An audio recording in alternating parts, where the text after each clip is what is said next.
Hello students, welcome to Rhythm Classes. My name is Arvind Singh and today's our topic is Class 9 Science Chapter 3 Atoms and Molecules Episode 3.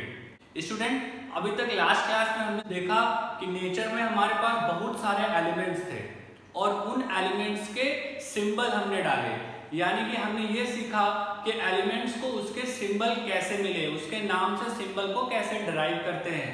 और last class में हमने क्या सीखा? Last class में हमने ये भी सीखा कि एलिमेंट्स के कुछ अपने एटॉमिक मास होते हैं और उन मास को हम कैसे रिप्रेजेंट करते हैं। इसके बाद हमारी जो नेक्स्ट चीज आती है वो आती है मॉलिक्यूल्स।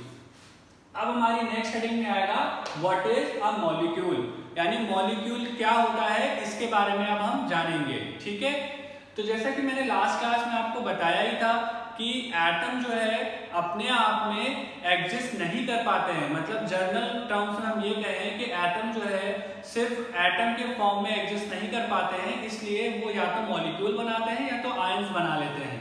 ठीक है, तो अब हम जानते हैं मॉलिक्यूल्स क्या होता है। मॉलिक्यूल्स के लिए एक शॉर्ट तरीके से हम ये कह सकते हैं अ ग्रुप ऑफ 2 और मोर एटम्स, यानी कि एक ग्रुप होगा कितने, 2 या 2 से ज्यादा एटम्स का ग्रुप होगा दैट आर केमिकली बॉन्डेड, जो कि केमिकली जुड़ा हुआ होगा। ठीक है, ये याद रखना, वो केमिकली आपस में जुड़ा हुआ रहेगा और chemically bonded together by attractive force. Attractive force मतलब है कि जो केमिकल बॉन्ड बनेगा उससे क्या होता है कि ये एटम एक दूसरे के बाहर नहीं जाते हैं, वो एक दूसरे को टाइटली पकड़ लेते हैं, तो उसके जो पकड़ने के बीच में जो फोर्स काम करता है उसको हम कहते हैं अट्रैक्टिव फोर्स, यानी एक दूसरे को अट्रैक्ट कर लेते हैं और ये बाहर नहीं जाने देते हैं। तो ऐसे एटम्स यानी 2 या 2 से अधिक एटम्स जब केमिकली बॉन्डेड होंगे और एक दूसरे से जुड़े रहेंगे तो उस ग्रुप को हम कहते हैं मॉलिक्यूल्स। ठीक है, मॉलिक्यूल्स को हम और कह सकते हैं कि मॉलिक्यूल जो होता है वो smallest particle of an element और कंपाउंड, यानी किसी भी कंपाउंड का या किसी भी एलिमेंट का वो स्मॉलेस्ट पार्टिकल होता है। अभी तक आपने देखा स्मॉलेस्ट पार्टिकल एटम हो रहा था, अब आप सोच रहे होगे कि मॉलिक्यूल कैसे हो गया।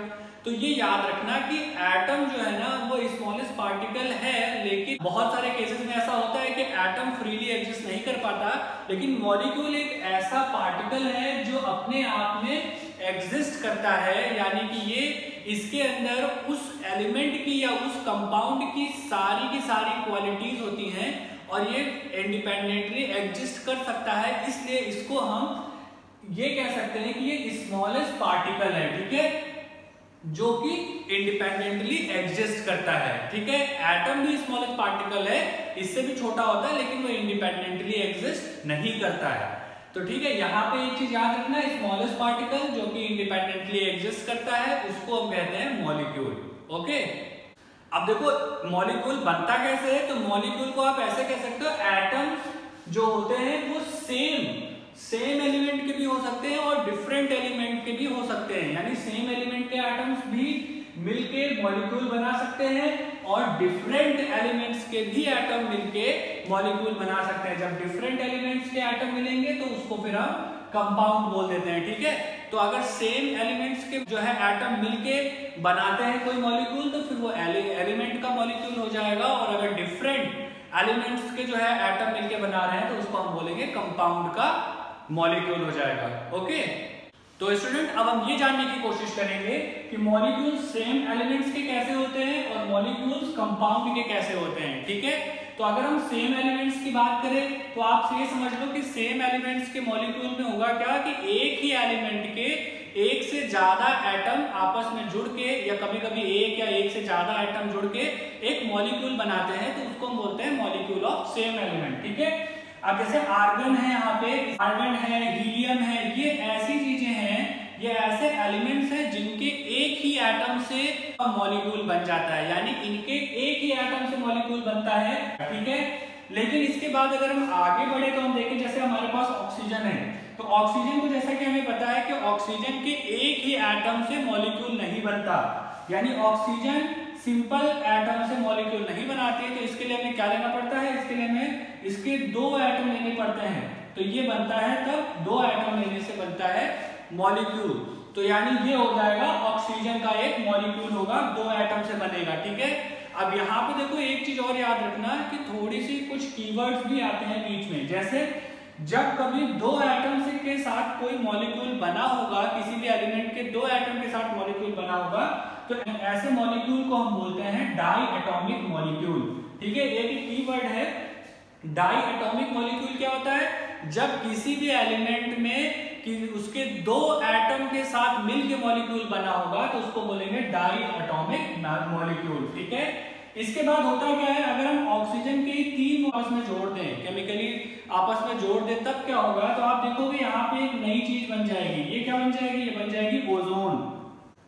तो ये क्या हो जाएगा? ये हो जाएगा ओजोन। और ओजोन हमें पता है, ओजोन जब तीन आपस में ऑक्सीजन के फॉर्म हो जाते हैं तो वहां से बनती है ओजोन। यहां से एक चीज और निकल के आती है, इसको बोलते हैं एटॉमिसिटी। ये क्या होता है?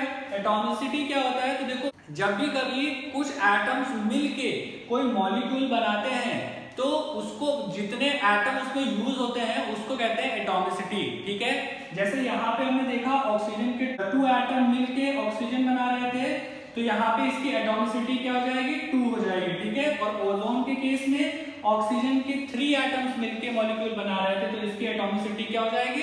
3 हो जाएगी। तो यानी यहाँ से एक वर्ड हमें और समझ में आ गया, एटॉमिसिटी क्या होती है। ठीक है, जितने भी एटम उसमें यूज किए जा रहे हैं उस मॉलिक्यूल को बनाने में, तो उस एटम के नंबर को हम बोलते हैं एटॉमिसिटी। ओके स्टूडेंट्स, अब हम देखेंगे मॉलिक्यूल ऑफ कंपाउंड। कंपाउंड के मॉलिक्यूल कैसे होते हैं? तो देखो, सबसे पहली चीज तो याद रखो, कंपाउंड के मॉलिक्यूल होंगे तो ऑब्वियस सी बात है उसमें कोई एक एलिमेंट नहीं होगा। कंपाउंड होने की वजह से उसमें एक से ज्यादा एलिमेंट होंगे, तो उन एलिमेंट्स का कोई मॉलिक्यूल बनता है, तो ऐसे मॉलिक्यूल को हम बोलते हैं मॉलिक्यूल ऑफ कंपाउंड। ठीक है, मॉलिक्यूल ऑफ कंपाउंड मतलब कंपाउंड का मॉलिक्यूल है। तो ठीक है, तो जैसे देखते हैं, जैसे एग्जांपल हमने कुछ ले लिए हैं, जैसे वाटर का फॉर्मूला आपको पता है क्या होता है? H2O। यहाँ पे हम देख सकते हैं हाइड्रोजन के हमारे पास 2 एटम्स हैं और ऑक्सीजन का 1, ये दोनों मिलके क्या बना रहे हैं? ये वाटर बना रहे हैं, यानी एक मॉलिक्यूल वाटर का बना रहे हैं, हाइड्रोजन के 2 एटम्स और ऑक्सीजन का 1 एटम मिलकर। ठीक है, इसी प्रकार से अमोनिया होता है NH3, यानी यहाँ पे हम कह सकते हैं नाइट्रोजन हमारे पास 1 है और हाइड्रोजन के 3 एटम्स हैं, ये मिलके एक मॉलिक्यूल बना रहे हैं, किसका? अमोनिया का। ठीक है, इसके बाद जैसे हम कार्बन डाइऑक्साइड के केस में कह सकते हैं तो ये हो जाएगा CO2। यहाँ से हम ये कह सकते हैं कार्बन का 1 एटम है और ऑक्सीजन के 2 एटम्स हैं, ये आपस में फॉर्म होके कार्बन डाइऑक्साइड बना रहे हैं। तो इस तरीके से आपने देखा कि कंपाउंड के केस में होता क्या है कि एक से अधिक एलिमेंट होंगे और उन एलिमेंट्स के एटम आपस में जुड़ के जो है मॉलिक्यूल्स बनाएंगे, molecule of compound. Okay student, next हमारी जो चीज आती है वो होती है ions. What is an ion, यानी आयन क्या है, इसको जानने की कोशिश करेंगे, क्योंकि लास्ट में मैंने बोला था कि या तो मॉलिक्यूल के फॉर्म में रहेगा एटम या तो फिर आयंस के फॉर्म में रहेगा, जनरली इन्हीं फॉर्म में रहता है। तो देखते हैं आयंस क्या होते हैं। तो आयन के लिए हम ये कह सकते हैं compounds composed of metal and non metals contain charge species. देखो यहाँ पे एक चीज इंपॉर्टेंट है, जो कंपाउंड बनते हैं ये सारे के सारे कंपाउंड क्या होते हैं, चाहे वो मेटल्स के हो नॉन मेटल्स के हो, वो क्या करते हैं, उनमें कंटेंट होता है क्या? चार्ज, एक चार्ज कंटेन होता है। ठीक है, जो चार्ज होता है उसी चार्ज को हम कहते हैं the charge species are known as ions. यानी यहाँ पे याद रखना कि जब भी कभी कंपाउंड बनता है तो उनमें क्या होता है, उनमें एक चार्ज होता है और वो जो चार्ज होता है ना, उसी चार्ज को हम बोलते हैं आयंस। ठीक है, इसको एग्जांपल से समझते हैं। जैसे हमारे पास मान लेते हैं, सपोज कर लेते हैं, एक एग्जांपल हमने ले लिया सोडियम क्लोराइड का। तो सोडियम क्लोराइड के केस में क्या होता है, सोडियम क्लोराइड को हम लिखते हैं NaCl। ठीक है, अब यहाँ पे 2 एलिमेंट्स हैं जो मिलके कंपाउंड बना रहे हैं, Na यानी आपको पता है सोडियम, Cl यानी कि क्लोराइड। ठीक है, अब ये दोनों जो कंपाउंड बना रहे हैं, तो ये कंपाउंड जब बनाते हैं तो इसमें होता क्या है, इसमें चार्ज होता है, यानी Na के पास कैसा चार्ज होता है, Na पॉजिटिव चार्ज वाला होता है और Cl क्या होता है, यानी क्लोराइड जो होता है वो नेगेटिव चार्ज वाला होता है। तो ये जो पॉजिटिव या नेगेटिव चार्ज है ना, इन्हीं को बोलते हैं आयंस। ठीक है, इन चार्ज होने की वजह से इन एलिमेंट्स को हम क्या बोलेंगे, आयंस। ठीक है, और ये क्या करते हैं कि आपस में जुड़ के एक कंपाउंड बना लेते हैं, जैसे इसमें इन्होंने बना लिया है सोडियम क्लोराइड। ऐसे बहुत सारे एग्जांपल है, लेकिन आप याद रखो जब भी कभी ये सिंबल के साथ रिप्रेजेंट किए जाते हैं तो आप समझ जाना है कि ये आयंस है। ठीक है, अब इसमें 2 ऐसे कीवर्ड हैं जो बहुत ज्यादा पूछ लिए जाते हैं।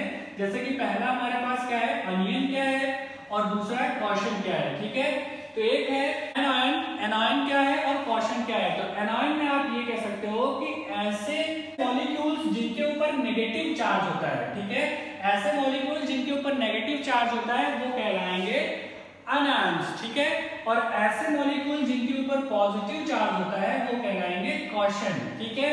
तो हम यहां से कह सकते हैं कॉशन और अनायन में सिंपल सा डिफरेंस है, नेगेटिव चार्ज होगा तो अनायन और पॉजिटिव चार्ज होगा तो कॉशन। जैसे यहाँ पे हम देख सकते हैं सोडियम के पास पॉजिटिव चार्ज है तो ये कैशन में चला जाएगा और क्लोरीन के पास नेगेटिव चार्ज है तो ये अनायन में चला जाएगा। ओके स्टूडेंट, अब यहाँ पे एक चीज और आयंस के बारे में आप ये जान लो। आयंस के केस में होता क्या है, या तो सिंगल एटम उस चार्ज को अपने आप में रखता है, वो नेगेटिव या पॉजिटिव चार्ज होता है, और या तो फिर उस ग्रुप में जितने भी एटम्स होते हैं उन सब का नेट चार्ज पॉजिटिव या नेगेटिव होता है, ठीक है। यानी हम कह सकते हैं कि या तो कोई सिंगल एटम का चार्ज वो आ रहा होगा जो भी निकल रहा होगा पॉजिटिव या नेगेटिव, या फिर उस पूरे ग्रुप का जो है नेट चार्ज पॉजिटिव या नेगेटिव निकल रहा होगा, तो वहां पे आयंस बनते हैं, ठीक है। अब यहाँ पे एक वर्ड और आता है जो आता है पॉली एटॉमिक आयन। अब पॉली एटॉमिक आयन क्या होते हैं, एटम्स का एक ऐसा ग्रुप जो कि अपने आप में चार्ज रखता है, तो ऐसे ग्रुप को हम कहते हैं पॉली एटॉमिक आयन, ठीक है। यानी एटम्स का एक ग्रुप होगा, अगर उसमें कोई चार्ज है पूरे ग्रुप में तो उसको हम बोलेंगे पॉली एटॉमिक आयंस, ठीक है। स्टूडेंट्स, आई होप आपको यहाँ तक बहुत अच्छे से समझ में आ गया होगा। But if you still have any confusion on this topic, then feel free to tell us. Thank you. Jai Hind.